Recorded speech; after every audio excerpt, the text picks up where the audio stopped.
Hello everyone, welcome to video. आज की इस वीडियो में आप सबको ट्रिग्नोमेट्री यानी त्रिकोणमिति का जो टेबल होता है उसको याद करना सिखाएंगे। बहुत सारे बच्चे जो है याद करते हैं भूल जाते हैं, लेकिन एक ऐसा तरीका अगर आप भूल भी गए तो खुद से ट्रिग्नोमेट्री का टेबल बना के आप याद कर सकते हो। तो चलिए आइए इस लाजवाब ट्रिक को हम लोग सीखते हैं। ठीक है, यहाँ पर देखो साइन थीटा दिखा है, cos theta, tan theta, cosec theta, sec theta, cot theta. अब यहाँ पर आपको अपने मन से क्या करना है, जीरो लिखना है, फिर एक लिखना है, फिर दो लिखना है, फिर 3 लिखना है, फिर इस तरीके से आपको 4 लिख देना है। फिर इसके बाद यहाँ पर आपको रूट का सिंबल बनाकर बटे में क्या 4 लिख लेना है। फिर इसके नीचे भी रूट का सिंबल लगाकर बटे में 4 लिख लेना है। फिर यहाँ पर भी रूट का सिंबल बनाकर बटे में 4 लिख लेना है। फिर यहाँ पर भी आपको रूट का सिंबल बनाकर बटे में 4 लिख लेना है। यहाँ पर भी आपको रूट का सिंबल बनाकर बटे में 4 लिख लेना है। बस इतना अगर आप करना जान गए तो ये ट्रिग्नोमेट्री टेबल आराम से तैयार हो जाएगी। कोई भी समस्या इसमें होगा ही नहीं। बहुत ज्यादा इजी है, बहुत ज्यादा। इतनी बेहतरीन ट्रिक है जिसका कोई हद नहीं। अब यहाँ पर देखो 0/4, अगर आप शून्य में 4 से भाग दोगे तो क्या हो जाएगा, आपका शून्य हो जाएगा। ठीक है, तो साइन 0 का मान क्या होता है, शून्य होता है। इसके बाद यहाँ पर 1/4 है, रूट 1/4 का मान क्या होता है जानते हो, 1/2 होता है। जैसे मैं बताता हूँ, रूट क्या है, 1/4 है। अब यहाँ पर देखो रूट के अंतर्गत एक को हम क्या लिख सकते हैं, 1 × 1 लिख सकते हैं। 4 को क्या लिख सकते हैं, 2 × 2 लिख सकते हैं। तो वर्गमूल निकालते समय क्या होता है, दो सेम संख्याओं का जोड़ा बन जाता है, तो ये रूट से बाहर आ जाती है। इसका भी जोड़ा बन जाएगा, रूट से बाहर आ जाएगा, यानी इसका मान कितना आएगा, 1/2। तो ये हर एक चीज में इसी तरीके से आपको सोचना है जहां पर ऐसा कंडीशन आएगा। ठीक है, √2/4 का मान क्या हो जाएगा, इसका मान हो जाएगा 1/√2। कैसे, जैसे यहाँ पर देखो √2 क्या लिखा है, 4 लिखा है। √2/4 इसे काट सकते हो, 2 × 2 लिख सकते हो, 2 दूना क्या हो जाएगा, 4 हो जाएगा। अब इसे जब लिखोगे तो क्या हो जाएगा, रूट के अंतर्गत 1 × 1 हो जाएगा। एक को आप 1 × 1 लिख सकते हो और 2 को आप इस तरीके से 2 ही लिखोगे, तो इसका एक जोड़ा बन जाएगा, ये रूट से बाहर आ जाएगा। इसका जोड़ा नहीं बन पाएगा तो ये √2 रह जाएगा। ठीक है, इसलिए 1/√2, इसलिए यहाँ पर 1/√2 हो गया। अब √3 क्या है, 4 है, तो इसका भी मान निकल आएगा। इसका मान हो जाएगा √3 क्या हो जाएगा, 2 हो जाएगा। √3/4 है, तो ये √3 है, तो इसको √3 इस तरीके से लिखोगे। √4 का मान क्या होता है, 2 × 2 इसे लिख सकते हैं, इसका जोड़ा बन जाएगा। तो √3 है तो √3 रहेगा। अब ये रूट से बाहर आ जाएगा तो √3/2 हो जाएगा। समझ में आएगा कि नहीं। अब सारी चीजें अगर आपको समझ में आ गई होंगी तो काफी अच्छी बात होगी। √4 का मान क्या हो जाएगा, √4 का मान इसे हम लोग काट सकते हैं, 4 × 1 = 4, 4 × 1 = 4 लिख सकते हैं। तो √1/1 का मान क्या होता है, 1 ही होता है। ठीक है, बस इतना सा झमेला था, थोड़ा सा। अब आप पूरा ट्रिग्नोमेट्री टेबल एकदम आराम से लगा सकते हो, कोई दिक्कतें नहीं होगा। अब यहाँ पर ध्यान से देखो, साइन थीटा का मान निकल आ चुका है। साइन 0 का मान 0, साइन 30 का मान 1/2, साइन 45 का मान 1/√2, साइन 60 का मान √3/2, साइन 90 का मान 1। अब अगर आपको कास थीटा का मान निकालना है तो यही जो साइन थीटा का मान लिखा है इसी को पीछे से लिखते हुए आ जाओ, कास थीटा का मान निकल आएगा। जैसे यहाँ पर 1 है तो 1 इस तरीके से लिखो। इसके बाद √3/2 है तो यहाँ पर √3 इस तरीके से आप 2 लिख लो। इसके बाद 1/√2 है तो यहाँ पर 1 क्या लिखोगे, √2 लिखोगे। इसके बाद 1/2 है तो यहाँ पर 1/2 लिखोगे।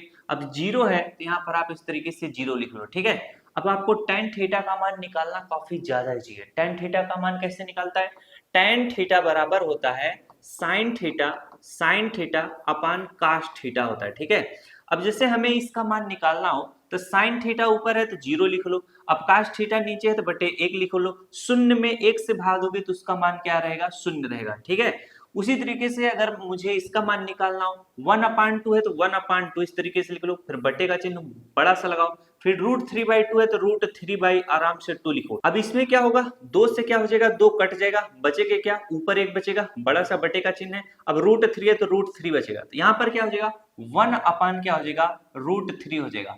उसी तरीके से अगला निकालो, 1/√2 है तो 1/√2 इस तरीके से लिखो, बड़ा सा बटे का चिन्ह लगाओ। फिर 1/√2 है तो 1/√2, √2 से √2 कट जाएगा, बचेगा 1/1। तो 1/1 का मान क्या होता है भाई साहब, 1 होता है। ठीक है, अब जैसे यहाँ पर √3/2 है और 1/2 है तो यहाँ पर 2 से क्या हो जाएगा, 2 कट जाएगा, तो √3/1 बचेगा, तो इसका मान क्या हो जाएगा, √3 रहेगा। नीचे बटे 1 अगर बच रहा है तो उसको हटा दिया जाता है। अब यहाँ पर 1/0 है, अगर 1 में आप किसी भी संख्या से भाग दो तो वह नॉट डिफाइन होता है, वह इंफिनिटी हो जाएगा। ठीक है, तो यहाँ पर इंफिनिटी का सिंबल लगा लेना। अब आपको कासेक theta, sec theta, cot theta का मान बड़े आराम से लगा सकते हो। कैसे जानते हो, यही साइन थीटा का उल्टा होता है कासिक थीटा, कास थीटा का उल्टा होता है सेक थीटा, फिर इसके बाद टेन थीटा का उल्टा होता है काट थीटा।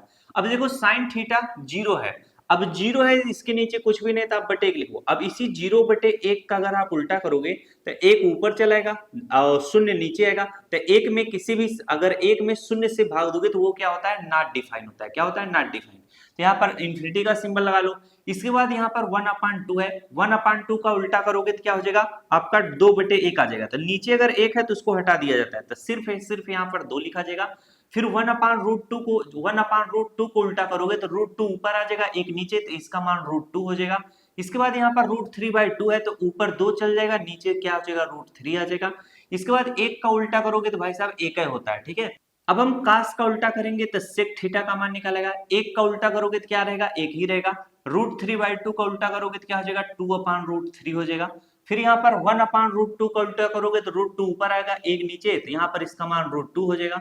फिर 1/2 का उल्टा करोगे तो 2 ऊपर आएगा, एक नीचे, तो एक नीचे है तो उसको हटा दिया जाता है, तो यहाँ पर क्या आ जाएगा, सिर्फ 2 लिखा जाएगा। जीरो का उल्टा करोगे, जीरो है इसके नीचे कुछ भी नहीं, तो एक लिखोगे। अब एक ऊपर चल जाएगा, नीचे जीरो आ जाएगा, तो इसका मान क्या हो जाएगा, नॉट डिफाइन हो जाएगा। अब यहाँ पर हम क्या करेंगे, tan थीटा का उल्टा क्या होता है, काट थीटा। तो tan थीटा जीरो का उल्टा करोगे, जीरो का उल्टा अगर आप करोगे तो जीरो का उल्टा करोगे तो एक नीचे है, एक ऊपर है, जाए नीचे जीरो, तो ये भी क्या हो जाएगा, नॉट डिफाइन हो जाएगा। अब यहाँ पर देखो 1/√3 का उल्टा करोगे तो √3 हो जाएगा, 1 का उल्टा करोगे तो 1 रह जाएगा, √3 का उल्टा करोगे तो 1/√3 हो जाएगा। इन्फिनिटी को उल्टा करोगे तो क्या आ जाएगा, हमेशा हमेशा क्या आएगा, शून्य आएगा, ठीक है। तो इस तरीके से ट्रिग्नोमेट्री टेबल काफी शानदार तरीके से आपको बताया हूं। अगर वीडियो अच्छा लगा तो वीडियो को जरूर लाइक करना, और इसे आप आराम से याद कर सकते हो। 4-5 बार इसे आप कॉपी पे लिखोगे खुद से तो ऑटोमेटिक याद होता चला जाएगा, ठीक है। मिलते हैं नेक्स्ट वीडियो में। अगर वीडियो अच्छा लगा तो वीडियो को जरूर लाइक